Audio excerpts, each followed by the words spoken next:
नमस्कार, मैं रोहित शर्मा। आप मेरे साथ में हैं आपके अपने दिल से रोहित चैनल में। दोस्तों, एक महत्वपूर्ण विषय और एक महत्वपूर्ण जानकारी के साथ मैं आपके सामने हाजिर हुआ हूं। अगर आप मेरी पॉलिटिकल स्टोरियों से सहमत होते हैं, अगर आपको ये लगता है कि हाँ, मैंने कुछ अच्छा वीडियो आपके लिए तैयार किया है, तो आप मेरे चैनल को भी ज़रूर सब्सक्राइब करके मुझे आशीर्वाद प्रदान कीजिए। मुझे आपके सहयोग की ज़रूरत है, क्योंकि आपका सहयोग ही मेरे उत्साह को बढ़ाता है और मैं और गहनता से स्टडी करके आपको नई नई जानकारियाँ उपलब्ध करवाता हूँ। देखिए, इस समय राजस्थान, मध्य प्रदेश और छत्तीसगढ़, तीनों राज्यों में मुख्यमंत्री के चयन को लेकर ज़बरदस्त रस्साकसी चल रही है, ज़बरदस्त मंथन चल रहा है। पर्यवेक्षक भी नियुक्त कर दिए गए हैं और जानकारी मिली है कि राजस्थान में कल यानी 10 दिसंबर को विधायक दल की बैठक हो रही है। पर्यवेक्षक राजनाथ सिंह, विनोद तावड़े और सरोज पांडे को बनाया गया है। लेकिन मैं एक बार फिर से आपके सामने कहना चाहता हूँ कि जिस तरह के हालात राजस्थान में पिछले 5 साल में बने रहे, जिस तरह से सचिन पायलट मुख्यमंत्री अशोक गहलोत के गले की फांस बने रहे, जिस तरह का संकट कांग्रेस पार्टी में पिछले 5 साल में हमें देखने को मिला, उसके बाद में जिस तरह की हार भी कांग्रेस पार्टी को देखने को मिली, ठीक उसी तरह से अगर भारतीय जनता पार्टी के दिल्ली दरबार ने राजस्थान के संदर्भ में अगर ठीक डिसीजन नहीं लिया, जो लोग दावेदारी कर रहे हैं मुख्यमंत्री के पद को लेकर, अगर उन्हें संतुष्ट नहीं किया गया, तो आने वाले 5 साल राजस्थान में भी ठीक उसी तरह से बीतने वाले हैं, जिस तरह से पिछले 5 साल राजस्थान की पब्लिक ने देखा है, भुगता है। और जो एक राजस्थान की राजनीति पूरे हिंदुस्तान भर में सुर्खियों में छाई रही। अब आप देखिए कि वसुंधरा राजे के अलावा और जितने भी नाम मुख्यमंत्री पद को लेकर चल रहे हैं, चाहे वो डॉक्टर किरोड़लाल मीणा हो, चाहे राज्यवर्धन सिंह हो, चाहे अर्जुन मेघवाल हो, चाहे गजेंद्र सिंह शेखावत हो और चाहे दिया कुमारी हो, वसुंधरा राजे के अलावा और चाहे डॉक्टर सीपी जोशी हो, वसुंधरा राजे के अलावा और जो जितने दावेदार हैं वो बिल्कुल शांत तरीके से सब कुछ घटनाक्रम को देख रहे हैं। हालांकि अपने अपने तरीके से वे ज़रूर भारतीय जनता पार्टी के हाईकमान को या नरेंद्र मोदी को, अमित शाह को थोड़ा वो अपना एक अप्रत्यक्ष रूप से दावेदारी में जरूर जता रहे हैं, क्योंकि तभी उनका नाम टीवी चैनल्स में और मीडिया, प्रिंट और इलेक्ट्रॉनिक मीडिया में पिछले कुछ दिनों से लगातार चल रहे हैं। लेकिन वसुंधरा राजे की जो गतिविधियां हमें देखने को मिली है, जिस तरह के हालात भारतीय जनता पार्टी के विधायकों में, जो अब नए चुने हुए विधायक आए हैं, उनकी जो गतिविधियां अभी हमें पिछले कुछ दिनों में देखने को मिली, उससे कहीं ना कहीं ऐसा दिख रहा है कि वसुंधरा राजे तीसरी बार शासन की बागडोर अपने हाथ में लेने के लिए अपनी ओर से कोई कसर बाकी नहीं छोड़ रही है। दूसरी ओर नरेंद्र मोदी और अमित शाह किसी नए चेहरे को राजस्थान में शासन की बागडोर देना चाहते हैं और शायद इसकी भनक वसुंधरा राजे को भी लग गई है। उन्हें ये महसूस हो रहा है कि नरेंद्र मोदी और अमित शाह उनको लेकर ज़्यादा पॉजिटिव नहीं है। लेकिन वसुंधरा राजे जो पार्टी के चुने हुए विधायकों के दम पर, उनका ये कहना है कि विधायक दल, जो भाजपा का जो विधायक दल है, उनमें अधिकांश विधायक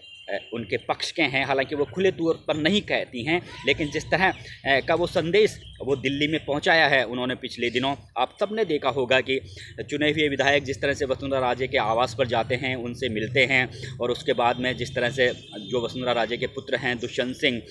वो सीकर रोड पर एक जो रिसोर्ट होता है, वहाँ पर दर्जन भर विधायकों को उनके नाम से जिस तरह से ठहराया जाता है। हालांकि ये जो कमल लाल मीणा हैं, जिन पर आरोप था कि उन्होंने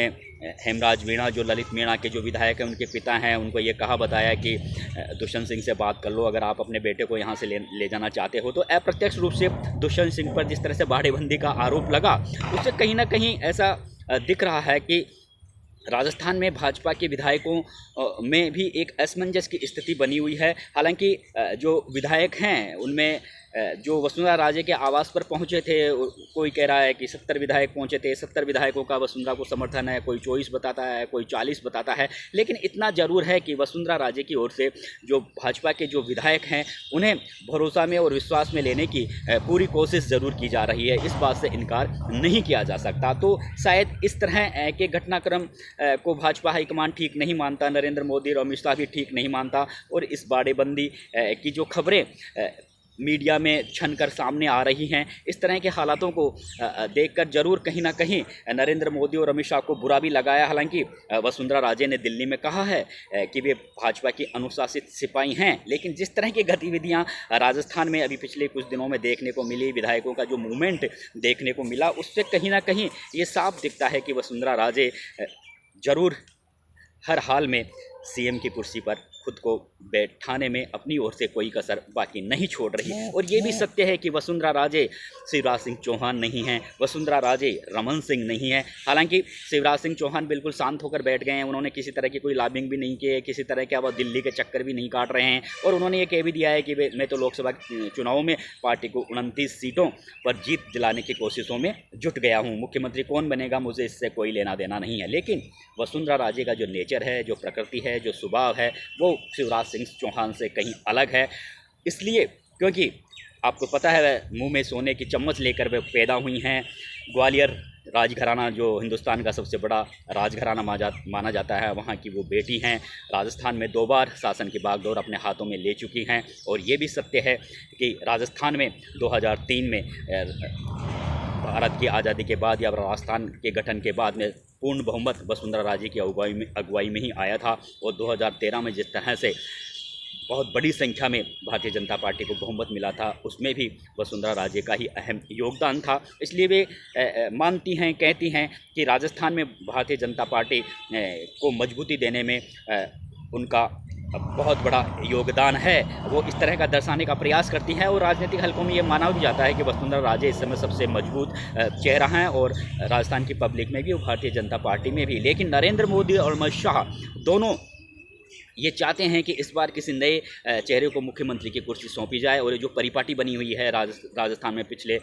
25 सालों में कि एक बार गहलोत, एक बार वसुंधरा, एक बार गहलोत, एक बार वसुंधरा, एक बार गहलोत, जो इस तरह की परिपाटी है, इसको वो क्लोज करना चाहते हैं। और किसी नए चेहरे के हाथ में वो शासन की बागडोर देकर आगामी 25-30 साल में भारतीय जनता पार्टी पूरी तरह से राजस्थान सहित पूरे राज्यों में एक तरीके से उनकी सरकारें बनी रहे, स्थायित्वता आए, भारतीय जनता पार्टी को मजबूती मिले। इसके साथ ही जो वो लोकसभा चुनाव पिछले 6 महीने बाद में आने वाले हैं, तो इन सब हालातों को देखकर भारतीय जनता पार्टी के जो चाणक्य माने जाते हैं अमित शाह और नरेंद्र मोदी, वो चाहते हैं कि हमें आगामी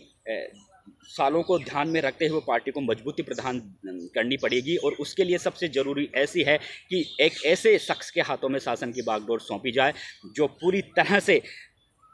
भ्रष्टाचार पर अंकुश लगाने में कामयाब हो। और जितने भी मामले, चाहे वो डॉक्टर किरोड़ीलाल मीणा ने उठाए हों, चाहे भारतीय जनता पार्टी ने पिछले 5 साल में उठाए हैं, उन सब मामलों की तह तक जाया जाए और दोषी लोगों को गिरफ्तार किया जाए, चाहे कोई कितना ही बड़ा राजनेता हो, चाहे कितना ही बड़ा अधिकारी हो। तो ऐसी अवस्था में अमित शाह और नरेंद्र मोदी चाहते हैं कि राजस्थान के शासन की बागडोर अगर किसी नए चेहरे के हाथों में दी जाएगी तो थोड़ा सही बेस्ट रिजल्ट सामने आएंगे और राजस्थान की पब्लिक में थोड़ा विश्वास पैदा होगा। ये उनकी सोच है। लेकिन ये भी जरूरी है कि वसुंधरा राजे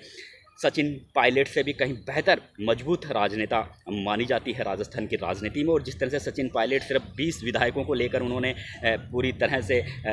राजस्थान में पिछले 5 साल में अशोक गहलोत सरकार को के लिए बड़े संकट बने रहे, बड़ी चुनौती बने रहे। तो अगर वसुंधरा राजे को आगे नहीं किया जाता है तो कहीं ना कहीं इस तरह की प्रबल संभावनाएं दिख रही हैं कि वसुंधरा राजे आगामी, भले ही आप किसी नए चेहरे को यहाँ पर मुख्यमंत्री के तौर पर आप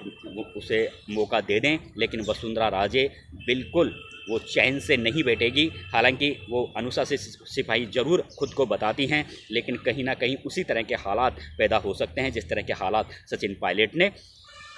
राजस्थान में पिछले 5 साल में पैदा किए थे। उसकी वजह यही है कि जिस तरह से राजनीतिक हलकों में चर्चाएं हैं कि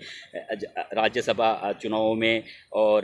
के दौरान भी जिस तरह से क्रॉस वोटिंग देखने को मिली थी भारतीय जनता पार्टी के विधायकों की ओर से, और जिस तरह से खुद मुख्यमंत्री अशोक गहलोत ने भी कहा था कि मेरी सरकार को बचाने में वसुंधरा राजे का काफ़ी सहयोग रहा है। और जिस तरह से अभी जो बाड़ेबंदी की खबरें चली थी, जसवंत सिंह पर जिस तरह के आरोप लगे थे, उनको कांग्रेस पार्टी की एक जो होटल जो रिसोर्ट है वहीं पर ठहराया गया था और वो नेता अशोक गहलोत का काफ़ी खास है। तो ये जो सारे स्थितियां सामने आ रही हैं उससे कहीं ना कहीं ऐसा दिख रहा है कि भारतीय जनता की कहीं ना कहीं नई खिचड़ी ज़रूर पक रही है। कहीं ना कहीं इस तरह के हालात पैदा किए जाने के आसार बन गए हैं कि जो हालात सचिन पायलट ने पिछले 5 साल में पैदा किए थे, अगर वसुंधरा राजे को यहाँ पर मुख्यमंत्री नहीं बनाया जाता है। अब ये तो आने वाला समय बताएगा कि क्योंकि अभी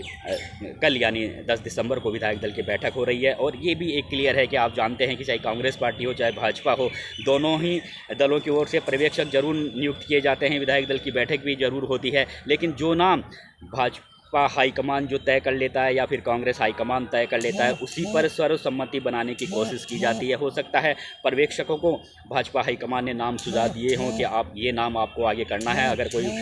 अगर कोई पार्टी का विधायक इसका विरोध करता है तो उसे उसका विश्वास हासिल करने के लिए आपको वहां पर प्रयास करने होंगे, और विधायकों को एक मत हमारे नाम जो हमने नाम सुझाया है उसको उसकी ड्यूटी है कि उस नाम पर आपको विधायकों को एकजुट करना है। शायद इसी मकसद से विधायक दल की बैठक हो रही है। लेकिन